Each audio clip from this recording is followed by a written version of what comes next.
여러분 안녕하십니까. 오늘 또 참으로 좋은 날입니다. 하나님께서 놀라운 은혜를 주시기 바랍니다. 저는 오늘 빌립보서 2장 5절로 11절의 말씀을 가지고 하나님의 연단이라는 제목으로 은혜를 나누고자 합니다.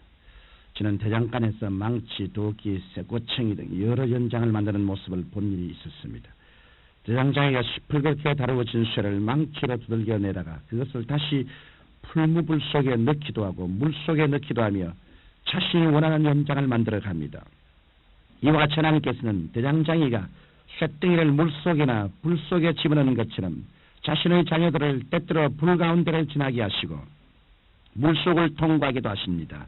이럴 때 많은 사람들은 하나님께서 시험과 환난을 주시지 않고 축복만 해주셨으면 좋겠는데 왜 시험과 환난을 주시냐고 의문을 품습니다.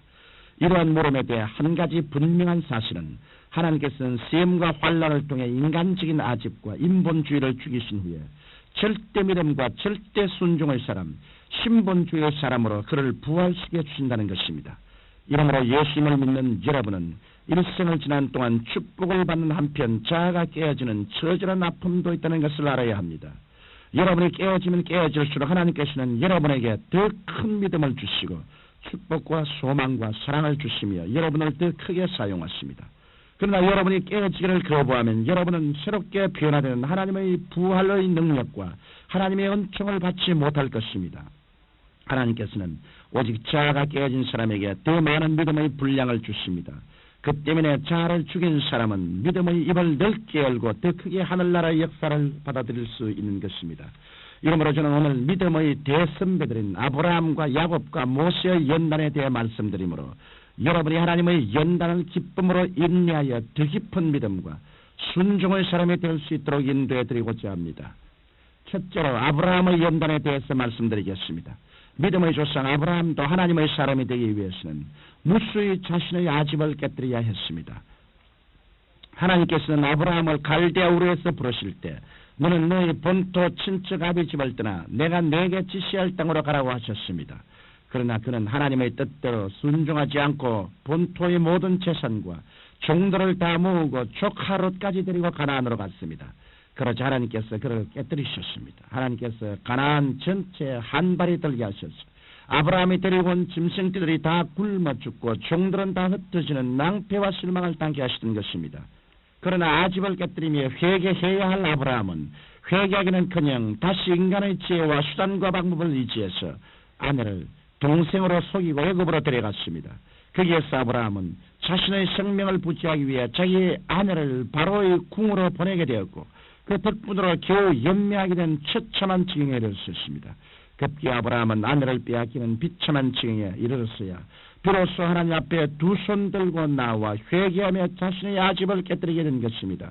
이처럼 사람들은 어려운 일을 당해도 당장 깨어지지 않고 자신의 수단과 방법을 의지해버리고 끝까지 몸부림칩니다.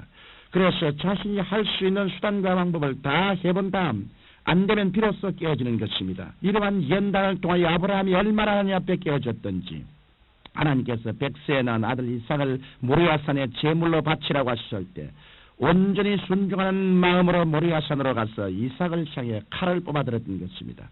아브라함이 정말 이삭을 죽이려고 했을 때 하나님께서는 천사를 시켜 칼을 못대게 하신 다음 아브라함에게 큰 축복을 약속하셨습니다. 아브라함이 믿음과 순종의 사람이 되자 하나님께서는 아브라함을 높여주셔서 믿음의 조상으로 삼아주셨던 것입니다. 이처럼 우리의 아집이 살아있을 동안에는 하나님의 놀라운 축복에 참여할 수 없습니다. 그러나 우리가 아집을 깨뜨려 믿음과 순종의 사람이 될 때 하나님께서는 우리의 영혼이 잘되게 해주시고 범사가 형통케 해주시며 강건케 해주시는 것입니다. 둘째로 야곱의 연단에 대해 말씀드리겠습니다.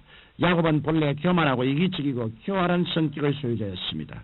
이러한 야곱이 아집을 깨뜨리고 믿음의 순종의 사람이 되기까지에는 20년간의 파란만장한 생애를 보내야 했습니다. 그는 자기의 이익을 위해서라면 수단과 방법을 가리지 않았습니다.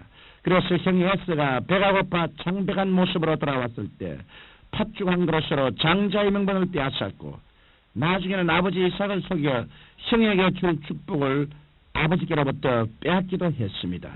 에스가 이를 원통히 여겨 야곱을 죽이려 하자 야곱은 외삼촌이 있는 하란으로 도망쳐버리고 말았던 것입니다. 그런데 야곱은 외삼촌의 집에서도 머슴살이를 하며 외삼촌을 속이고 또 속임을 당하기도 했습니다. 이런 많은 시련을 겪으면서 야곱은 조금씩 깨어지기 시작했고 하나님께 순복하기 시작했습니다. 그러나 야곱이 철저히 깨어진 것은 야복강 나루트였습니다. 이곳이 야곱은 필사적으로 하나님께 매달리지 않을 수 없었습니다. 강 건너편에는 20년 동안 이를 갈며 자기를 죽이려고 벼르던 형 에서가 400명의 군사를 거느리고 달려오고 있었습니다. 뒤에는 외삼촌 라반의 군대가 위협하고 있었기 때문입니다. 이 같은 극한 상황에서 야곱은 비로소 철저히 하나님께 회개했고 온전한 믿음과 순종의 사람이 되었던 것입니다. 이렇게 야곱이 깨어지자 그의 주위 환경도 변화되었습니다. 형 에서는 야곱을 용서해 주었고 그가 끌고 온 군대는 야곱의 처자와 종들과 짐승들을 호위하는 호위병이 되었던 것입니다. 이처럼 우리가 깨어져 믿음과 순종의 사람이 되면 하나님께서는 환난을 변하여 축복이 되게 만들어 주시는 것입니다. 셋째로 모세의 연단에 대해 말씀드리겠습니다. 모세는 애굽의 궁정에서 자라나 당대의 학문과 무용을 겸비하고 구변과 재주가 뛰어난 사람이었습니다. 그러나 하나님께서는 이런 모세를 그냥 쓰시지 않고 40년 동안 광야에서 연단시켰습니다. 그 이유가 무엇인 줄 아십니까? 그것은 모세가 인간적인 재능은 뛰어났을지 몰라도 하나님 앞에서 깨어진 믿음과 순종의 사람은 아니었기 때문인 것입니다. 모세가 애굽에서 탈출해서 40년의 세월을 광야에 지내는 동안 그는 아무런 친구도 없이 침묵과 눈물과 탄식과 고통 속에서 은둔의 세월을 보내야 했던 것입니다. 그의 친구가 있었다면 그것은 뜨거운 태양과 불어오는 사막의 바람과 바싹 마른 채로 축 늘어져 있는 가시떨기 나무뿐이었습니다. 이런 생활 속에서 모세는 자신을 돌이켜보며 이제는 입술이 굳어져 말도 못하고 모든 지식도 지혜도 사라지고 드높던 용맹도 꺾이고 마치 광야의 가시떨기 나무처럼 초라한 존재가 되었구나라고 탄식했습니다. 그런데 하나님께서는 바로 그런 모세에게 가시떨기 나무 가운데 나타나셔서 이스라엘 백성의 해방자로서의 사명을 주셨던 것입니다.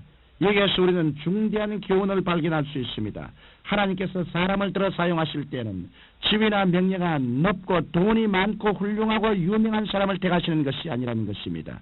비록 사람들에게 멸시받고 천대받고 못나고 가난하고 비천할지라도 그 마음이 깨어지고 겸손해져서 믿음과 순종의 사람이 되면 하나님께서 바로 그런 사람을 들어 하나님의 영광을 나타내시는 것입니다.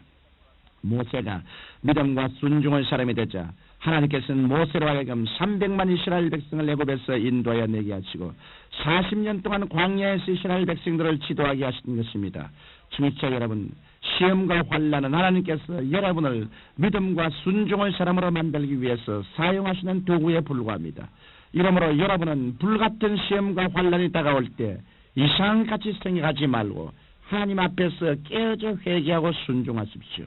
여러분이 믿음과 순종의 사람이 될 때 비로소 하나님께서는 여러분을 들어 사용하시고 축복해 주시는 것입니다. 사랑이 많으신 아버지 하나님, 연단은 받으면 받을수록 더 가치 있는 존재가 됩니다. 우리가 하나님 앞에 더 연단과 불시험을 통해서 하나님 앞에 큰 그릇이 되고 가치 있는 인물들이 되게 도와주옵소서. 예수님 이름으로 기도합니다. 아멘.